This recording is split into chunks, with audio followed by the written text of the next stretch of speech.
Welcome, everybody, to today's webinar, Get the Over-Under, the State of Sports Hiring in 2021. I'm your host, Lori Cole, and today I'll be speaking with Work in Sports podcast host, Brian Clapp, about the results of iHire's recent report, The State of Sports Hiring 2021. So we're going to get started with a poll. Make sure that I'm changing this here. What hiring challenges have you experienced most in 2021? This is a multiple choice poll, so select all the answers that apply to you.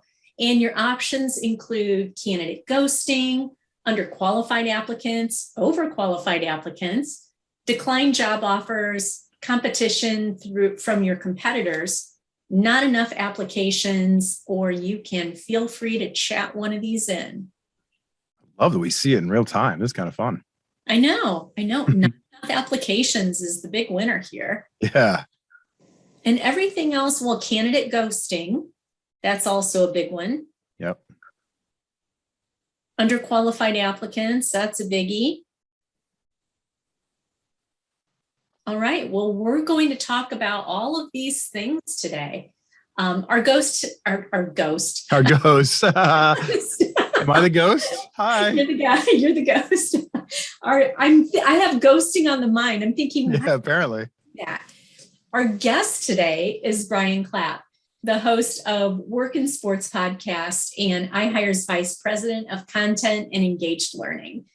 For the last 25 years, Brian has been a fixture in the sports industry. Started out in sports media world as a producer at CNN Sports Illustrated, and then became the news director for Fox Sports Northwest. And more recently, he has spent the last 8 years as the VP of Content and Engaged Learning at Work in Sports.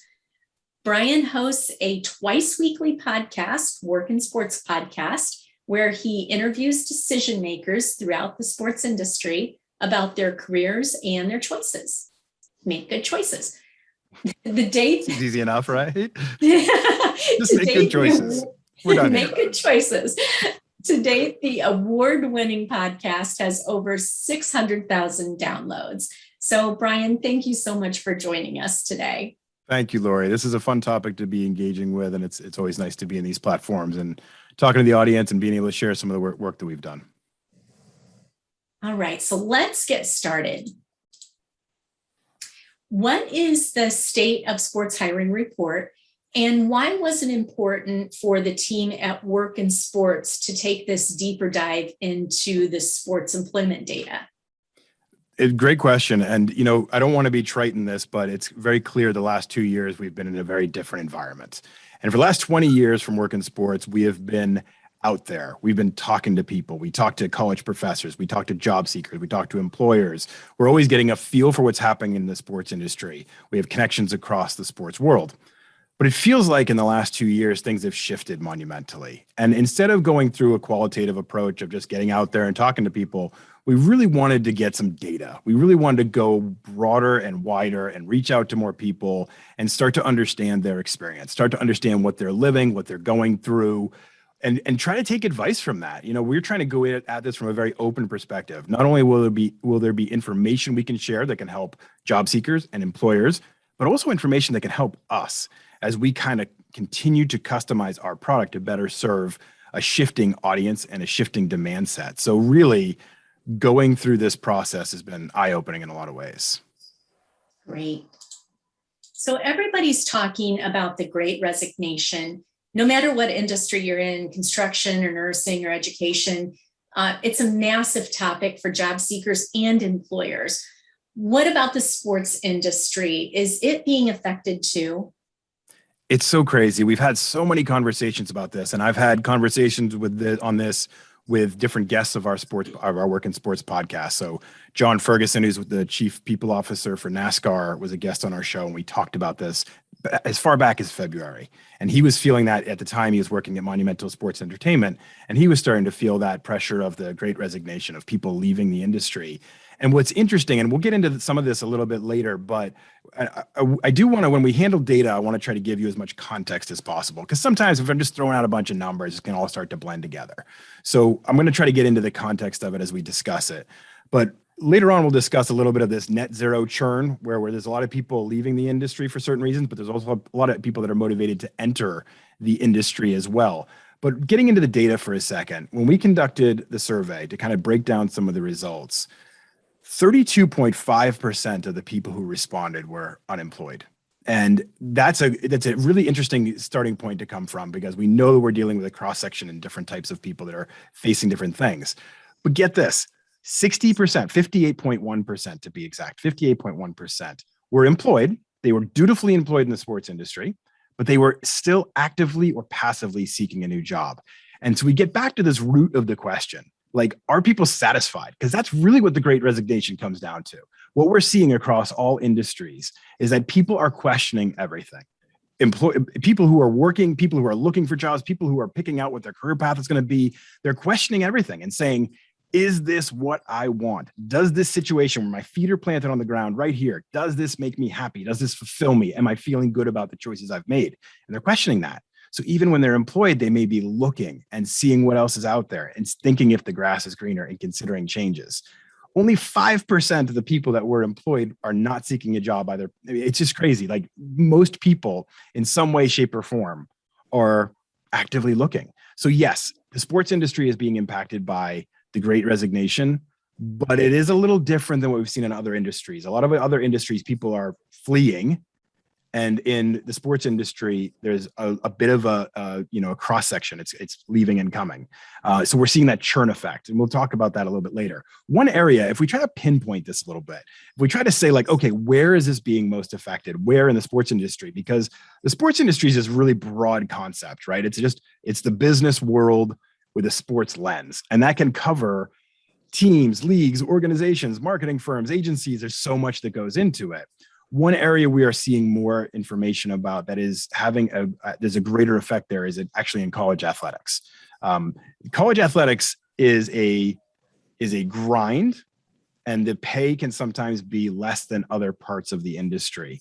So there's a lot of work put into it, a lot of long hours, a lot of weekends, a lot of holidays, a lot of late nights, and maybe not that reciprocation of money. And so there are people that when sports shut down through a lot of college athletics, they got furloughed, they looked elsewhere and they went outside of college athletics. And we've talked to a good deal of people, employers in college athletics, who said, yeah, sometimes we're struggling to get the people back. So that's one area that we've seen has been really negatively impacted by this concept of the Great Resignation, where people are questioning a little bit of everything. So you talk to a lot of people inside college athletics and then outside of college athletics. What you mentioned, the grind in the college athletics, and they just don't know if they want to do that anymore. What are the people outside of college athletics saying that they're looking for from a different job in the sports industry? Yeah, so this gets really interesting. A majority of the people that we're talking to are just really frustrated with their current employers. There is this burden, and we talk about this a lot in the sports industry. Employers have gotten by with this concept of it's cool to work in the sports industry, and that's enough, right? So I know when I first started out in the industry, and as you said in the intro, I started out at CNN Sports Illustrated, so I worked in the sports media, and I worked, long shift, late nights, weekends, holidays, and I was fine with it. And their concept, and trust me, all my bosses and all the old people that I know from CNN will even admit this, their concept was, hey, if you're not happy with it, we'll find somebody else tomorrow that'll take your job, because there is that much demand to get into this industry. And that cool factor wins out. But there is a new pressure now. The cool factor isn't quite enough. We just had this conversation on the podcast on this exact subject, is that sports employers need to start looking at this differently and saying, we have to raise the bar on what we offer outside of just cool. And so the feedback that we're getting from those who are unemployed and those that are searching and those that are looking is that they're frustrated in a lot of ways. And so there's a way that we just need to get there and get a little bit better about this entire concept. I had a I had a boss once, and I'm not going to mention any names clearly, but I had a boss once that literally used to tell me all the time, "You're just lucky to be here." And that is not the right way to build loyalty. That is not the right way to build a culture. I thought about leaving all the time. And the burden is on employers in all industries, and sports is no exception, to build a great culture, to change the way that we approach this whole process of hiring and maintaining staff, and build cultures that are rewarding. People nowadays are saying to themselves, "I want purpose." They're not just saying, I need to work. I am programmed to show up and to work." They want to have purpose. They want to feel like they're contributing to something. They want to feel like they're getting something out of it. And salary and all those things come into it, salary and benefits and all that, but really it's environment, it's culture. And I feel like for the longest time, and this comes from data, this comes from conversations, that employers in the sports world for too long have gravitated towards a cool factor. And we know that there's a demand. And now the job seekers are kind of pushing back and saying, "You know what? We could use a little bit more in this scenario. We could use a little bit more in the equation here." And we all need to recalculate. We all need to come at it a little bit differently. Yeah, I agree. Job seekers have a lot more focus now on remote work and flexible work hours. But I know that that's not always possible because a lot of the people in sports are working at these events and it's scheduled and you've got to be there. But is that causing some unrest with some job seekers? Because in a lot of other industries, they're seeing colleagues that do have that flexibility that they do not have in the sports world. It's a great question. This was actually one of the things that made me happiest about this survey because it made it very real to me. 6.6, only 6.6% of respondents said that their ongoing frustration was linked to wanting a more flexible schedule. So the reason this gave me confidence is because if 80% of people said that, I'd be thinking, well, that's ridiculous. That's not how the sports industry works. So these are people that don't really get it. The fact that only 6.6% said, "Yeah, I want a more flexible schedule," that's what makes me upset. Again, it gave it that relevance. It made it stand out for the right reasons to say, okay, we're having the right conversation, because it's not quite as possible in the sports industry to say, "I work for the Atlanta Hawks and I want to have a completely flex schedule or remote schedule or hybrid workforce." It's like there's events, there's things you have to be there for. There's even when there's not game events, there's community service events. There's all these different things that go on supporting the team.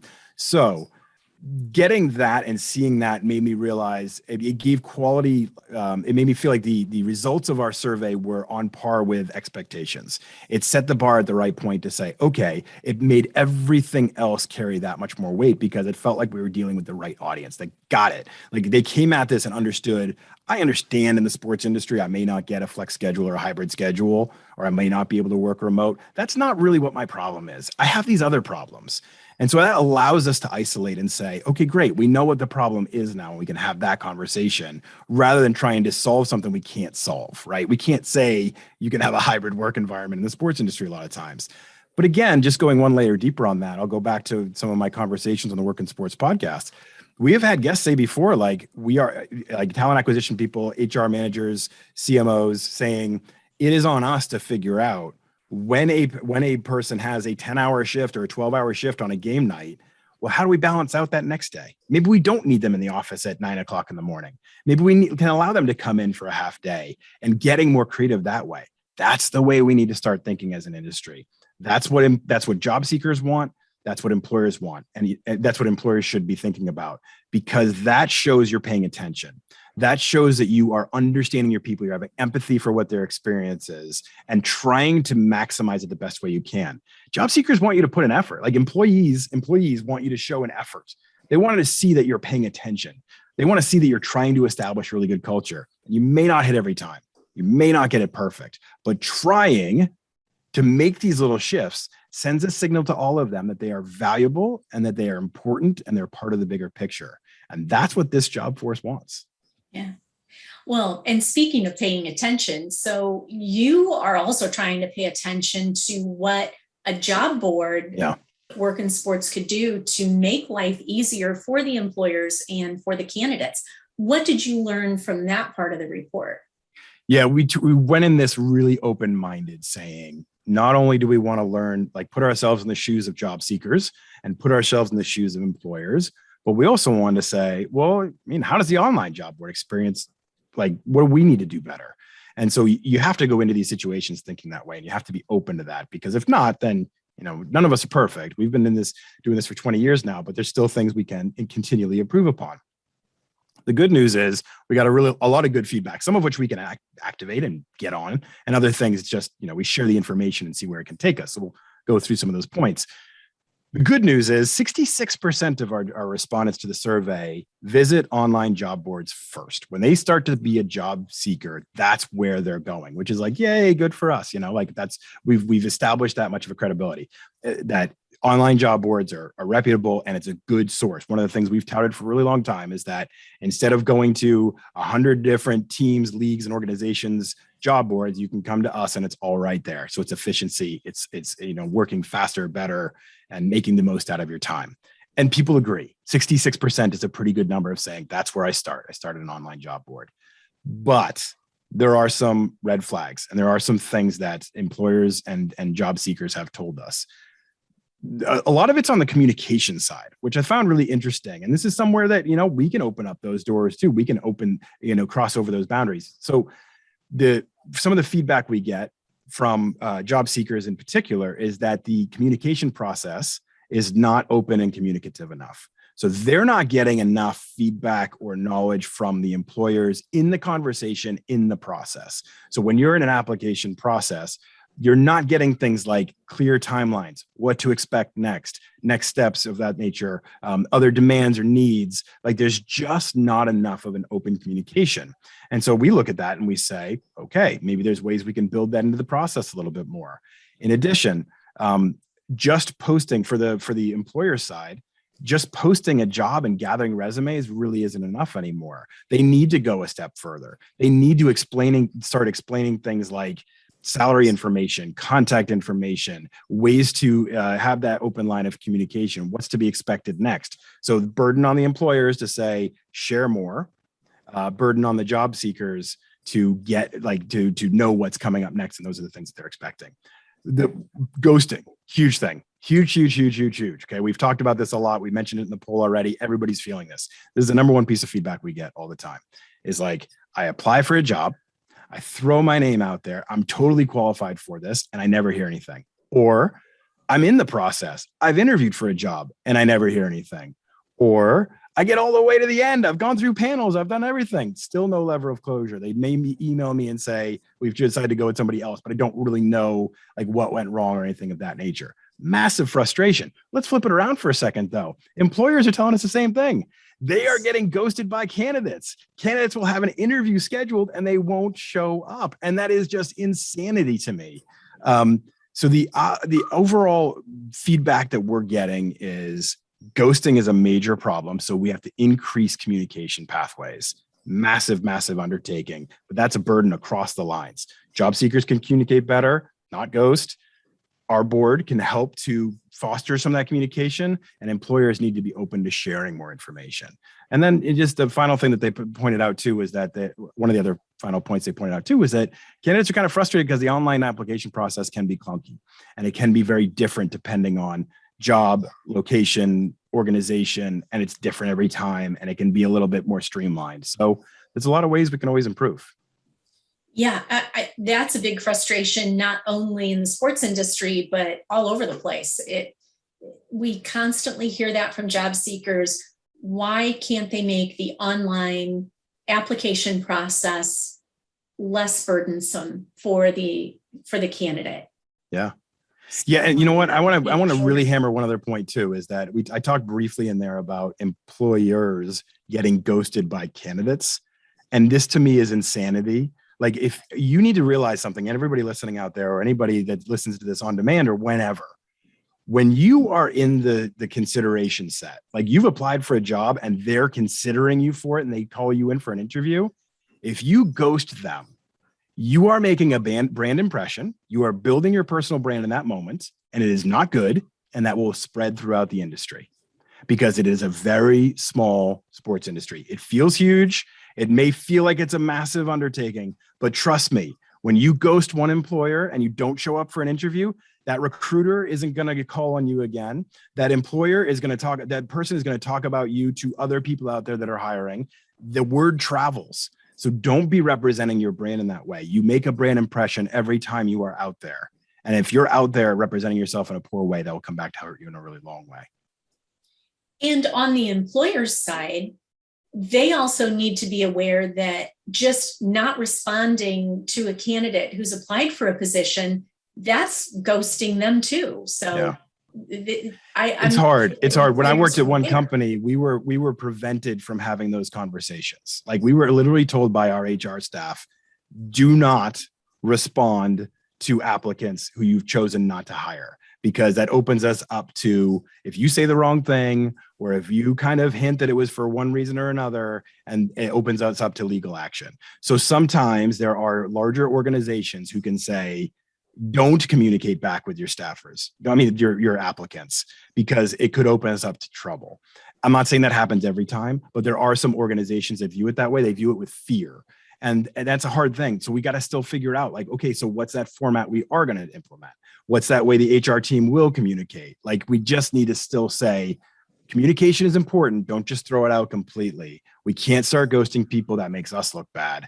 So nobody should be ghosting. That should be the big takeaway from all of this. Whether you're an employer, you're a job seeker, show up, communicate, open those lines of communication, and that will help everybody feel a little bit better about the situation. You've already started to touch on this, but what else can sports employers do to improve this for candidates? Yeah, so this is a big one. There's three big ones that we were getting in our feedback, and I've touched on each one of them a little bit, but let's go a little bit deeper. Clear timeline is a big one. So if I'm a job seeker and I'm looking at multiple companies, I'm applying for multiple jobs where I may be a match for, understanding next steps, a time that they're looking to make a decision, getting some feedback on how this whole process is going to work is like massively important. You know, trying to share, like, we're looking to make this decision by the end of the month. Our next step is to do a panel interview. We'll do that within the next week. We're going to be reviewing candidates after this video interview. I'll be in touch with you by Wednesday. These little moments of clear communication of a timeline make a massive difference for the job seeker, so they know where they stand and they can pivot if they have to. I mean, why are we wasting anybody's time if they're not the right candidate? Let them free, let them get back out there or whatever, communicate that.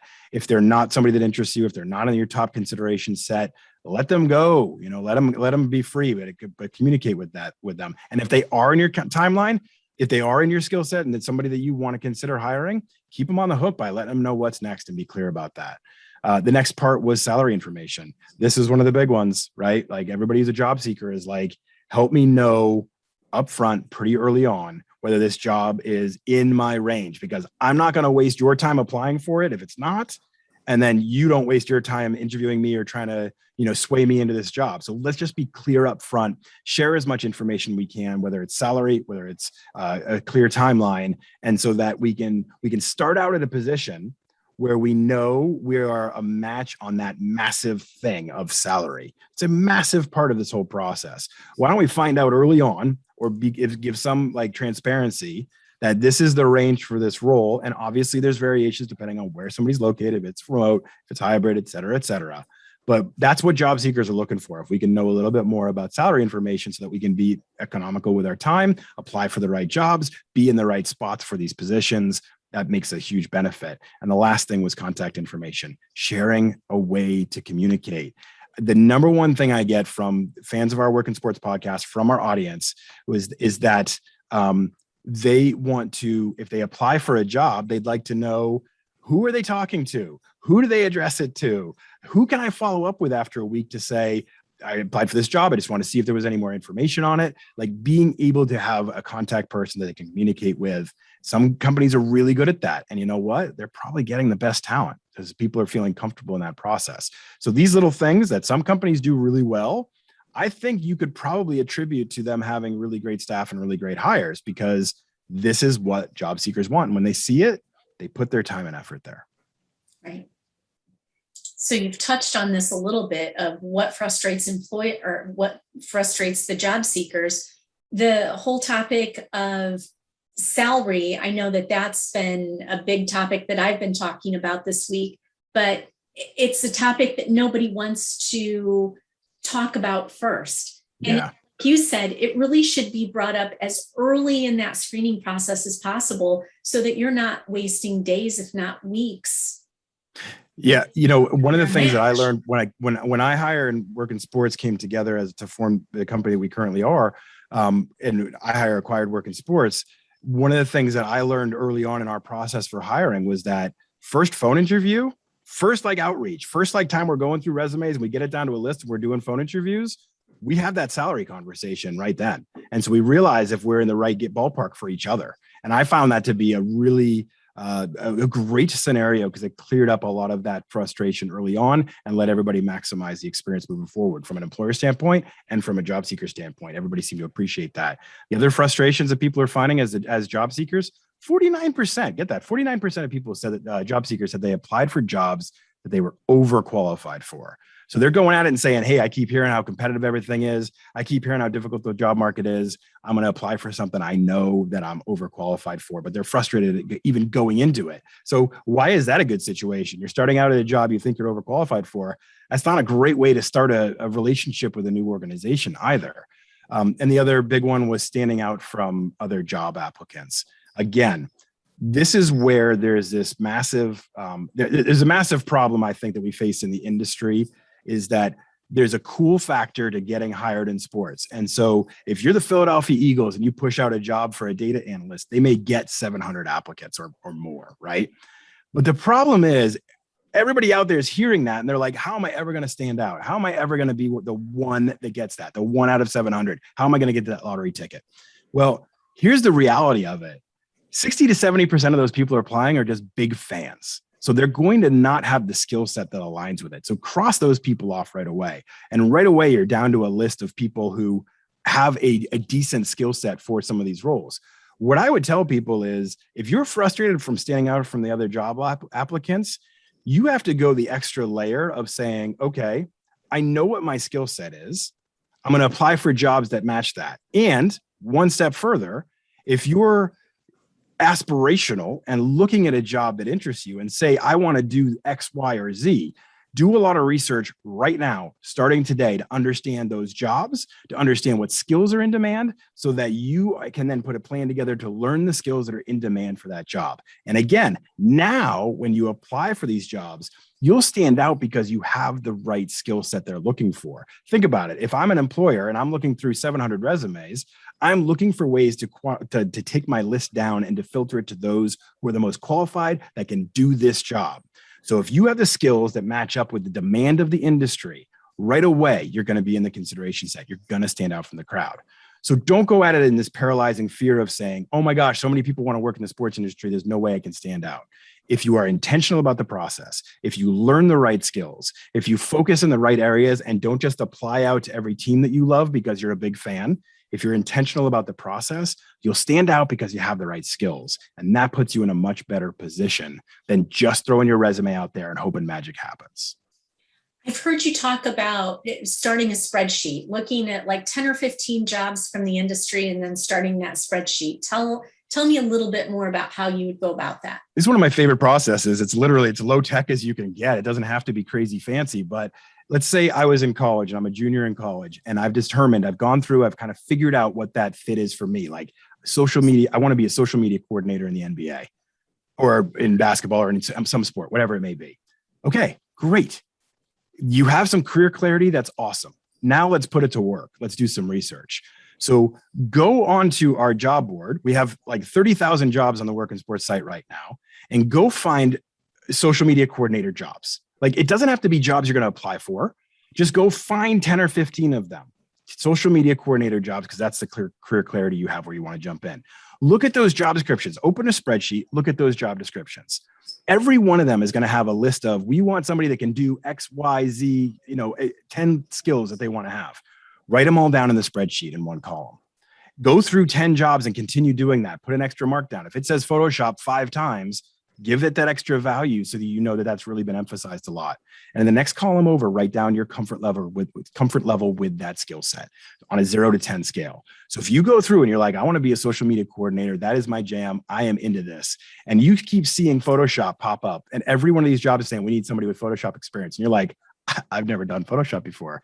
Now you know you will not get jobs in this little section of the industry unless you have that skill. So now that you've done the research, you can figure out ways to learn it. You can watch YouTube videos, you can take a class, you can do anything to start to get that skill so it's on your resume and will then show up when you start applying for these jobs. This simple technique, you might find that it's Microsoft Dynamics, you might find that it's Jira or email marketing or any one of these skill sets. But if you don't know what the target is, you can't hit it. Do the research, understand what's in demand for your job that you want to do, learn those skills, and then when you apply, you'll stand out from the crowd. And I believe Work in Sports has a place on their website where you can look at online courses, free courses that you can take so that you can get those skills. It's so true. When I started the Work in Sports podcast, and I've told this story before, when I started the podcast, I come from a media background, but I had never done a podcast before. I watched YouTube videos to learn certain techniques, and if I have a problem with Adobe Premiere Pro, I'll go to YouTube and look it up. So if you have things you want to learn, there's a multitude of ways to learn them. It can be an online course. It could be a course at your college. It could be YouTube videos. There's a million different ways you can do it. So just try to make sure that you are focused in on this talents that make sense for where you want to be. Look ahead to where you want to be, match it back to the skills that you need to learn, and then your resume will start to stand out in the application set, in the consideration set. All right, we're going to finish this up, at least the interview, and then we'll have Q&As.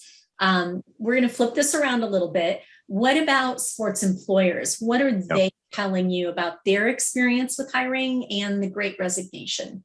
So I talked earlier about the net churn rate, and what we're seeing is, and I've talked to a lot of different employers, and sometimes I'll say this off the record, so I'm not going to mention anybody by name, but what they're generally telling me is high demand to get into the industry, and we are losing some people, but it's balancing out. And why that's happening? Let's break that down into why is this happening this way?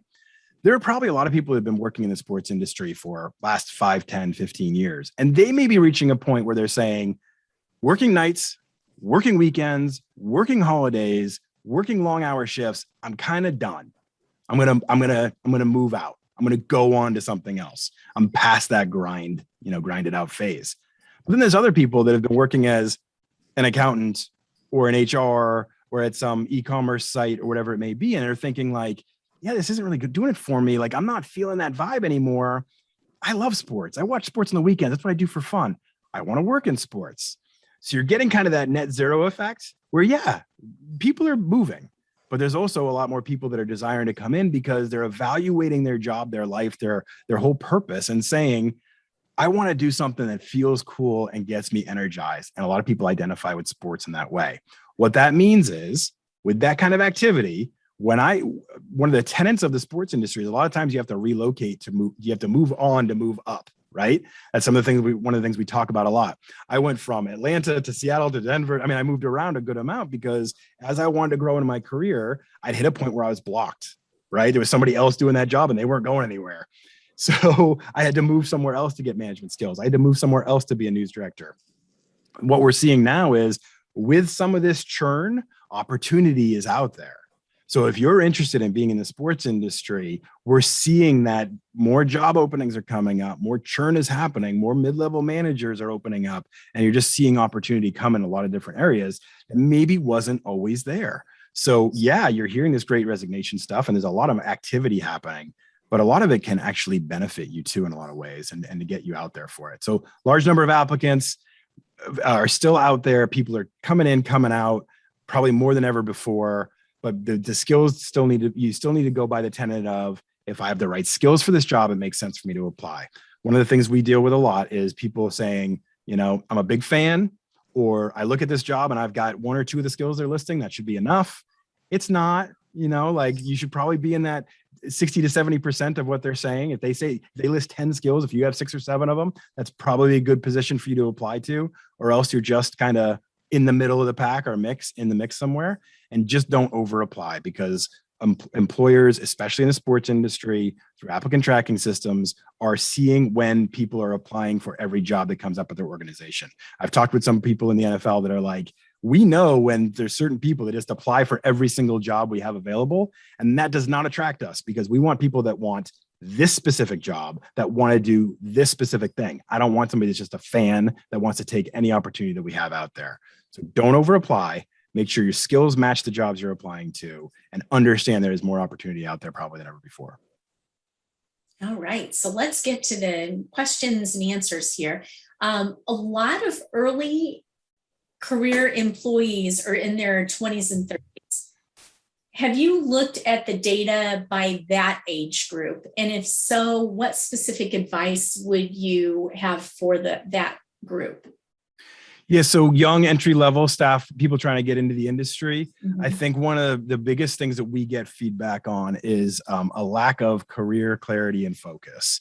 So people are honestly, we have a sports career game plan, an online teaching platform that is in 50 universities across the nation. And so I go out and speak at a lot of these colleges and have these kind of interactions with people. And they are stunned when I'm telling them that most people are graduating with a love of sports, but not a lot of specific knowledge. And so I'm always trying to get people to get some career clarity a little bit earlier so that they can start to focus in on what skills matter.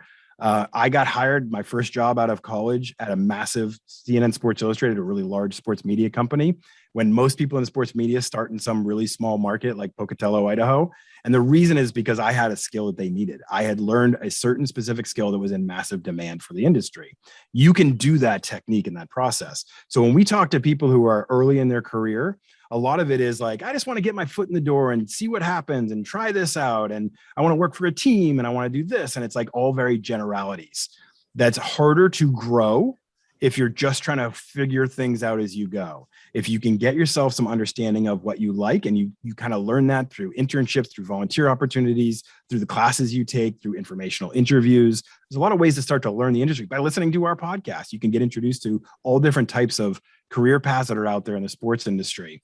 If you do those things and you start to narrow in on something that interests you and you start to become a little bit more of a master in that area, you can start to grow in your career path rather than just kind of floating around and kind of figuring it out as you go. So in that 20 to 30 set, I think the most successful people that I've come encounter with, and those that are really on it, are the ones that are the most focused and start to zero in on what they want. Career clarity. Career clarity. It's hard to say though. Love that. I know, but I love that. I'm going to bite my tongue when I say it. All right. Another question is, do you feel that companies in sports don't actually care if they have top talent as much as they prefer cheap, serviceable talent? It kind of jives with you're lucky to work here mindset that organizations have. You know, I don't necessarily buy that. I understand where you're coming from. I think it may have been that way 20 years ago, where it was like, get cheap talent and train them up. And we can get sports fans, or we can get people and train them up. And then, you know, we start them here. So if we start them really low, even if we're giving them good raises, they're still only here. I think that may have been the philosophy earlier on. I definitely dealt with that. I had job opportunities and I took the one at CNN, even though it didn't pay the best, because I knew it would be something on my resume that would always stand out. And it would almost act as a grad school for me to learn the industry from the absolute best people out there that are doing it at a high level. But I will say, I think over the last 10 years, the sports industry has started to view itself as more of a big business. And maybe it's even the last 15. I think more pervasively, it started to say, like, we're a business. We function in the same ways as a business. We're going to make more data-driven decision making. There's going to be more of an emphasis on hiring the smartest people that are available. If you look at even sometimes teams and leagues kind of set that bar for everybody. If you look at a lot of GMs and a lot of different senior leadership within organizations now, a lot of them are economic majors. A lot of them are statisticians. A lot of them have this extreme knowledge of analytics. These are massive skill sets, where it used to be like this grizzled old vet that sat on a bench at minor league stadiums and high schools across the nation for 20 years and proved that they could identify talent. It's a much different way that they're running organizations now, where they're focused more on the business side of things. And there's so much money out there. I do think that the industry as a whole has raised the bar on the expectations. And I would also layer into that one other factor. There never used to be sports management majors. When I was coming up in the 90s, not to date myself, but when I was coming up in the 90s, there weren't sports management majors. There may have been like 3 or 4 of those programs across the country. Now it is almost at every school out there. So you're getting more targeted education that has that business influx to it. And with that, we've raised the bar on what we're looking for out of employees too. So I still think you stand out with having the right skill set and being able to have a revenue. I'll say this and throw that out there. I think if you have the ability to generate revenue, you will always find good work in the sports industry because that's where the demand is. So how has remote working impacted the sports industry specifically? Are many sports employers shifting, or is it the nature of sports to require people to return to the office? Yeah. So here's the thing. I got into this was years ago now, but I got into kind of a Twitter argument with Mark Cuban once. It was actually one of my shining moments. But I got into a Twitter argument with Mark Cuban once because he was saying people that manage and go into sports management are setting themselves up for failure because there's only X amount of teams out there and they only have so many staff. There's just not that many opportunities. And our argument came down to, wait, you're turning the industry into only working for a team, a league, or an organization, so like supporting it.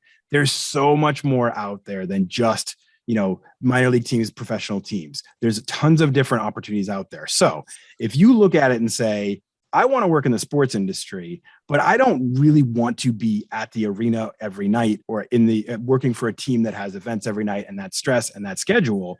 There's a lot of other ways to work in the industry. And if you go about it that way, you can get a more flexible schedule. You can get remote work. You can get a hybrid environment.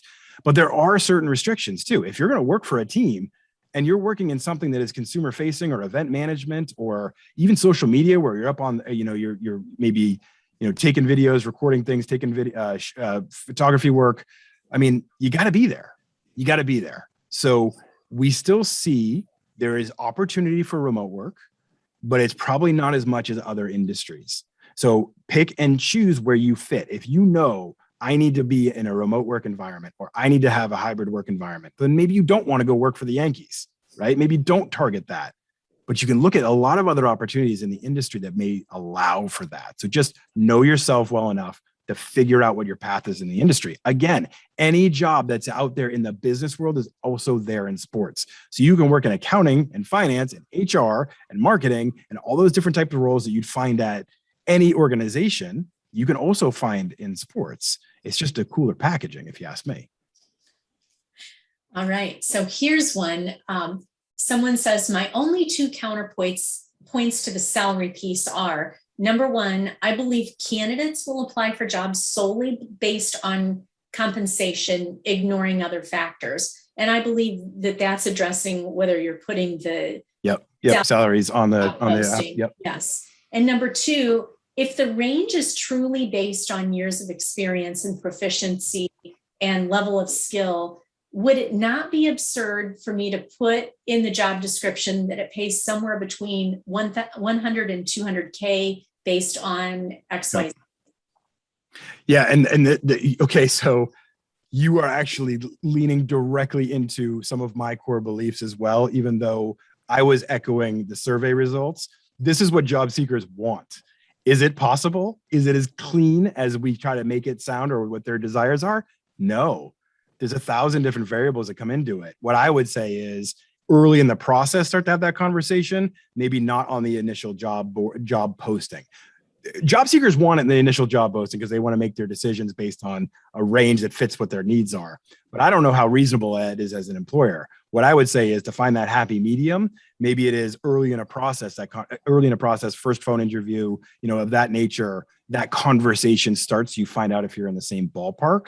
And that may be the compromise, because I agree with you. If I'm hiring for a remote role, it may change based on where you are. If I shift during the process because I realize like I put this job out there, but the best applicants I'm getting have way less experience, but I think I can train them up. Well, maybe I'm going to shift that salary down. You have to give yourself some range and flexibility. So I wouldn't personally publish it in the job posting, but I am sharing with you what job seekers want. And that is to see it in the job posting. The compromise I would think would be have that conversation early on. Not that kind of a range, but typically if the job was paying between 60 and 75,000, that would be a good range for you to put into the job description. It could be. Yeah. I mean, it could help Like set the stage for the 10, conversation. 15. Yeah. Yep. 100 to 200, leave some openings. But I mean, I might need to call whoever's doing that. Just kidding. All right. This is the last one. If you combine your first two questions and answers together and look at it from the other side, so we're removing the pop, the wow, or the cool factor from working in sports. Is it just a paycheck, just a 9 to 5? Or are we going to start saying this is just a job? So now that I'm totally. Yeah. So don't ever, my advice would be don't ever take away the cool factor, but don't rely on it. Don't overly rely on it. Okay. There is a cool factor of working in sports. I loved every minute of my experience working in the sports industry. But if that was it, and I didn't get any other cultural benefits from that, and I had a boss telling me all the time, like, you're just lucky to have this job because of you're working in sports, that doesn't breed loyalty. That doesn't breed a good environment, and you're going to lose staffers that way. So what I'm saying is focus on the overall environment. Love the cool factor. It makes it special. I love working in the sports industry. I knew news and information before anybody else did. That was great. It was wonderful at parties. But what I'm saying is it's got to be more than just that. So figure out ways to work in other benefits to it. You know, tickets to games are great, but other community events, other cultural events within, other team building events within, ways to give other additional benefits, make your employees feel like they have purpose, that they're they're contributing to something bigger than just their role, that they're really intertwined with the business moving forward. Be transparent, share what's going on in the industry, why you're making certain decisions for the business, where you're headed, what your goals are. All those things contribute to a positive work environment. And then you layer in the fact that it's super cool to work in the sports industry. And it's not just a job. It's not just 9 to 5. Again, I'll go back and say, when I first started, I worked from 4 to midnight. I worked from 7 at night till 3 in the morning. I worked on Christmas. I loved every minute of it. That was my personal choice. But I'm saying nowadays, people are questioning that more than ever through this process of the Great Resignation, through coronavirus, where everybody's looking back and saying, does this job fill my needs and fill the bucket of my heart? Like, does it fill my soul? If you're having those questions, these are some of those factors that may be missing for you.